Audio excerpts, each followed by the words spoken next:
Au début, je voulais faire une vidéo qui allait vous motiver de regarder Westworld. Mais du coup, allez voir Westworld parce que je vais absolument tout spoiler.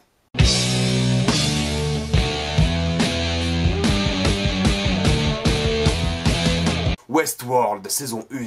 Au début, je voulais vraiment vous parler des personnages, de l'ambiance, de la musique, de la mise en scène, mais il y a une chose qui élève Westworld par-dessus toutes les autres séries que j'ai vues. Et c'est ce que j'appellerais l'art du mystère. Westworld est un monde fantastique qui nous introduit par tous les points de vue possibles dès le premier épisode. On découvre que c'est un parc d'attractions où vivent les hôtes dans un environnement Far West western. C'est une boîte énorme avec des dizaines voire centaines d'employés. Les hôtes sont gérés par Ford qui est là depuis l'ouverture du parc et il a aussi une énorme équipe de codeurs et une énorme équipe de maintenance. Les règles du parc sont établies dès le début, les hôtes ne peuvent pas gravement blesser les humains et ils sont contrôlables comme une machine classique, par du code. His core code is intact, which means he can't hurt a guest. He literally couldn't hurt a fly. Ils introduisent les différents personnages comme Ford, Bernard, Maeve, Teddy, l'homme en noir et juste après William et Logan. Le setup de l'environnement et des personnages est nickel, mais là où Westworld réussit, c'est dans l'organisation de son passé, de sa mythologie. Dès le début, on nous laisse des petites informations sur Arnold, sur le fonctionnement des machines, sur l'homme en noir et sa femme, sur les anciens accidents du parc. Toute la série, on a ces petits bouts d'informations que le spectateur accumule au fur et à mesure. Elle se rend compte que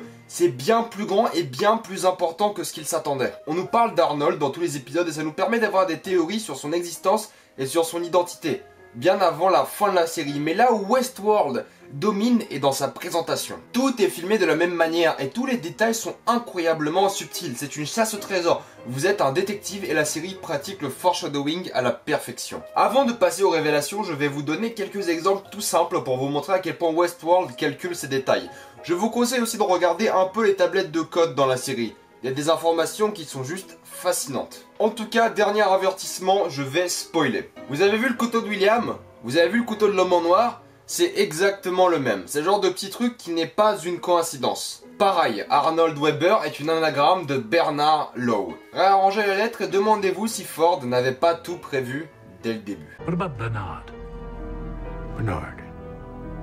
Yes. Dolores en latin signifie chagrin, tristesse. Félix en latin signifie joie. Ce n'est pas une coïncidence si Félix est une antithèse pour Dolores. Ils ont des parcours complètement opposés. Et armistice, ça veut dire sans bras. Oui. Oui. Ford dit à un hôte qu'on reconnaît les mauvaises versions en leur serrant la main. Simple handshake would give them away. Voici un plan dans le tout dernier épisode. Good luck. Ford et sa maquette dans l'épisode 6. Oui. C'était son plan dès le commencement de la série. Ford a toujours dit dans la série que les gens reviennent dans le parc pour les détails, pour les subtilités. They come back because of the subtleties, the details. C'est aussi pour ça qu'on revient vers Westworld, pour ses subtilités, pour ses détails. C'est là qu'on passe aux révélations. J'avais beaucoup de théories concernant la série. Je me disais que la série ne pouvait pas se passer au même moment. Il y avait au moins 2 voire 3 timelines différentes. Et j'ai commencé à penser ça dès avoir revu Lawrence avec William. Le fait de le voir avec l'homme en noir et avec William ne voulait pour moi dire qu'une seule chose. Ce sont différentes époques. Et les flashbacks de Dolores incitaient vers une 3e époque où Wyatt tuait tout le monde. Et cette théorie était pour moi complètement confirmée dès l'apparition d'Angela qui accueille William à Westworld. On la revoit dans le village du massacre et on la revoit tuer Teddy à côté de l'homme en noir qui lâche un...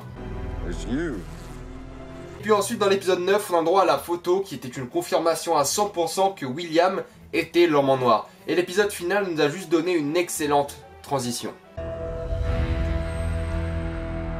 Mais le fait de savoir que William était l'homme en noir n'était pas si important que ça à l'histoire de Westworld.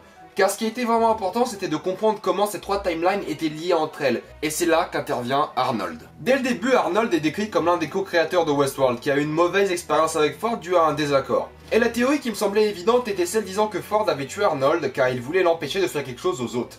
Et c'est là que je pense que beaucoup d'entre nous ont eu tort. Arnold croyait en l'esprit bicaméral des autres.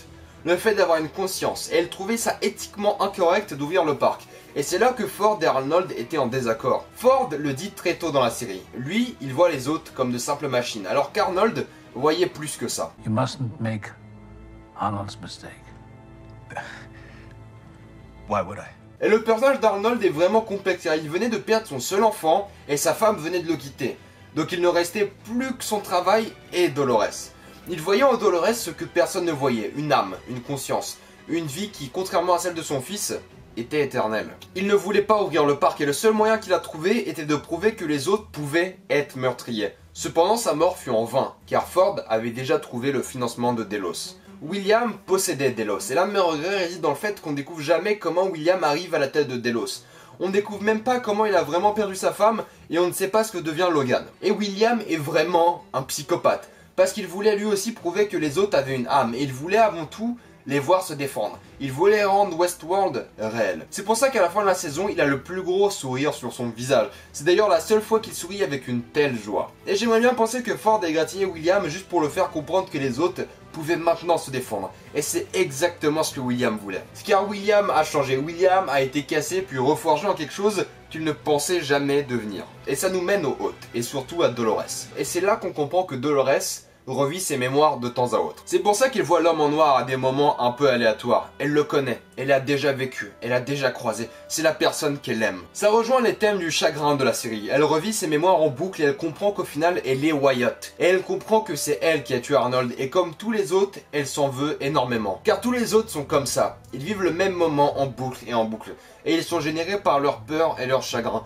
Maeve a perdu sa fille, Dolores a tué Arnold, et Teddy a échoué et n'a pas réussi à tuer Wyatt. C'est pour ça que le plan de Ford était génial. Ford voulait ouvrir le parc depuis le début, et c'est qu'après 35 ans qu'il regrette et qu'il veut corriger ses erreurs. D'où sa narrative avec Maeve, qui expose un vrai problème sémantique, mais qui au final ne servait qu'à faire diversion pour permettre aux anciens hôtes de s'échapper de la chambre froide. Ford était beaucoup plus tourmenté que ça, il voulait avant tout ouvrir le parc, et il a même créé une copie quasi parfaite d'Arnold pour cacher sa mort et réaliser ses rêves. C'est pour ça que ma théorie sur la mort qu'il cite à certains moments dans la série représente la mort de Logan et non pas celle d'Arnold, car celle-ci serait trop importante. En tout cas, Ford était beaucoup plus cassé que ce qu'on pense. Il a même refait son père en haute. Et c'est pour ça que je pense que Ford n'est en réalité pas vraiment mort à la fin de la série. Avant d'aborder les thèmes, parlons un peu des théories que j'ai pour la suite de la série. Prenez ça de la manière que vous voulez, mais ceci sont mes théories concernant Westworld saison 2. Je parlais de la mort de Logan. Je ne sais pas si Logan est mort. Il y a à mon avis deux possibilités. Logan est devenu fou, du coup William a facilement pu prendre le contrôle de Delos sans intervention des membres de la famille de Logan. Ou alors, Logan est mort et c'est la mort qu'il cite tout au long de la série. Car à mon avis, la mort d'Arnold serait trop fatale à l'expansion et à la création du parc, même si William était déjà investi dans Westworld. Et je ne pense pas que Ford était assez attaché à Arnold pour le recréer par plaisir. Je pense qu'il l'a refait par intention un peu plus mesquine. Et si Ford l'a fait par propre volonté émotionnelle, ça ne fait que renforcer sa personnalité. Et c'est aussi pour ça que je ne pense pas que Ford est mort. Déjà, quand Rachel est morte, je pensais qu'elle serait recréée en robot pour cacher sa mort. Car on voit une machine tourner dans la cave de Ford. Une machine qu'on ne voit jamais terminer. Une machine qui représenterait Ford. Mozart, Beethoven and Chopin never died. They simply became music. On sait que Ford est un grand fan de musique, que ce soit par son haute piano ou par les nombreuses reprises de musique en passant par Paint to Black, Black Hole Sun, House of the Rising Sun, No Surprises.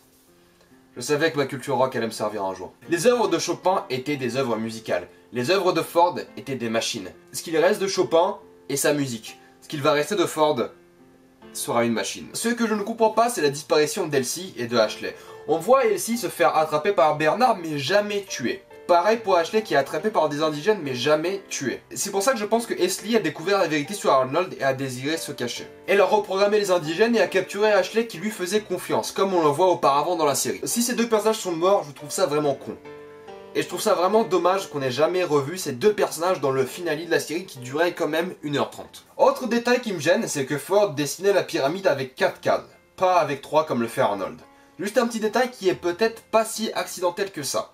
Mais j'ai juste aucune théorie à ce sujet. Juste peut-être une erreur, peut-être pas, on verra. Sinon, je suis content de voir Samurai World. Et j'espère que la seconde saison, prévue pour 2018, va nous y emmener. Même si on sait que Rome antique existe et l'époque médiévale existe, Samurai World me paraît le plus intéressant. Par contre, 2018 a l'air tellement loin. Imaginez-vous la situation déjà. En 2018, quand Westworld sortira, on aura déjà terminé Game of Thrones. Et il reste 2 saisons de Game of Thrones. Mais Westworld, c'est plus que du mystère. Il y a aussi des thèmes que j'appellerais profonds. Tout Westworld tourne autour de la sémantique et de la question qu'est-ce qu'être humain? Quel est notre but sur cette terre? À qui doit-on le don de la création? Littéralement comme ça que nous a introduit le parc. Il n'est pas là pour vous faire vivre une aventure, il est là pour vous faire découvrir qui vous êtes. Et c'est exactement ce qui se passe avec William. Au début, il est timide, un peu réservé, mais on voit qu'il a ses secrets et ses envies. À la fin, c'est un meurtrier qui aime ça, mais qui est quand même creux à l'intérieur. Sauf à la fin où Ford réalise son rêve. Pareil pour Maeve, elle décide de quitter le parc afin de découvrir le vrai monde, qui lui a toujours été caché, mais la sécurité de son ancien environnement et l'amour qu'elle a pour sa fausse fille prennent le dessus sur ses envies de quitter Westworld et de commencer une nouvelle vie. Elle préfère être attachée à son passé fictif qu'à la vraie vie qui l'attend, car pour elle, son passé n'est pas si fictif que ça. Et sa propre existence est un paradoxe de liberté. Elle n'a jamais eu un rôle à jouer, ça a toujours été Ford qui la contrôlait. Ford, lui, de son côté, joue les dieux. Pendant toute la série, il donne la vie, il l'enlève, il fait tout ce qu'il souhaite, il transmet même sa divinité à Bernard durant le dernier épisode. Oui, ce plan n'est pas là au hasard. Entre questions sur l'humanité, métaphores religieuses et musicales, la série aborde énormément de thèmes et ceci de manière très centrée. Le chagrin et la douleur sont des notions principales au fonctionnement des hôtes. Elles sont aussi reflétées par la tristesse d'Arnold qui recherche refuge dans l'immortalité de Dolores. Dans la série, le chagrin est une clé qui fait aussi bien fonctionner les hôtes que les humains. C'est essentiel au comportement et au code de la conscience. Conscience qui est elle aussi une partie intégrale de la métaphore pour les humains de la série. Les hôtes cherchent en boucle une raison d'exister, de vivre, pour au final revenir au même endroit que Maeve et Dolores. Une recherche sans fin qui rend les hôtes fous mais aussi les humains. Car même Arnold a abandonné ce combat. La religion a aussi une présence importante avec Ford qui joue à Dieu durant toute la série et qui évoque les différents critères de sa divinité et de la manière dans laquelle personne ne devrait vouloir rencontrer son créateur. Et que de toute manière, le créateur est une valeur abstraite créée par l'esprit et le subconscient humain. La science-fiction a toujours été un genre qui permet la satire et la philosophie. Il y a possibilité de faire une étude bien plus profonde et d'aller chercher toutes les métaphores culturelles de la série afin d'en ressortir le plus de thèmes et d'idées possibles. Mais en tout cas, juste avec les personnages et l'histoire, vous comprenez les idées qui veulent être évacuées. À la fin, on a même une scène qui a une vibe très Truman Show, film dans lequel Ed Harris participe. Si la saison 2 est aussi bonne que celle-ci, Westworld va forcément devenir un phénomène. C'est simple, un phénomène, comme Game of Thrones. J'ai beaucoup dit ça cette année, mais Westworld est l'une de mes séries préférées de tous les temps. J'ai passé un plaisir tout simplement incroyable à regarder cette série et je vais m'en vouloir d'avoir oublié des trucs à vous dire car il y a tellement de détails à raconter. Mais juste avec Black Mirror et Westworld, j'ai eu ma dose de série télé pour l'année. Un travail de malade a été effectué sur la présentation et la subtilité de l'environnement. Les acteurs se sont tous donnés au maximum, avec Anthony Hopkins qui passe à travers 4 émotions en 3 secondes. Je vais aussi féliciter les effets spéciaux qui n'ont jamais été de trop et qui ont toujours servi l'histoire de la série. Les petits gestes saccadés des acteurs sont dus en majorité à ces effets spéciaux et le rajeunissement de Ford était suffisamment impressionnant. J'aimerais aussi dire que Ramin Djawadi a conçu l'une des meilleures bandes originales que j'ai entendues de ma vie pour une série télé. Tout simplement époustouflante. Avec Game of Thrones et Westworld, c'est un nom qui a déjà fait ses preuves, mais qui va nous surprendre encore plus dans les années à venir. Jonathan Nolan et sa femme Lisa Foy ont fait un travail superbe de réalisation et d'écriture. J'ai hâte de voir ce qui va nous sortir par la suite et j'ai hâte de voir comment leur collaboration va changer Westworld. L'histoire de Westworld était passionnante, une véritable chasse aux indices et une fin qui nous donne envie de continuer mais nous en donne assez pour arrêter. J'ai hâte de voir la saison 2 et conseiller Westworld à tous vos amis et connaissances. C'est ce que je vais faire. J'espère revoir Anthony Hopkins, je sais que Ed Harris a signé pour la seconde saison, mais j'espère vraiment revoir Anthony Hopkins. Avez-vous vu Westworld? Qu'en avez-vous pensé? Mettez-moi ça dans les commentaires. Allez voir mes dernières vidéos, suivez-moi sur la page Facebook, sur Twitter, abonnez-vous à la chaîne. Et moi je vous dis à la prochaine fois, salut à tous.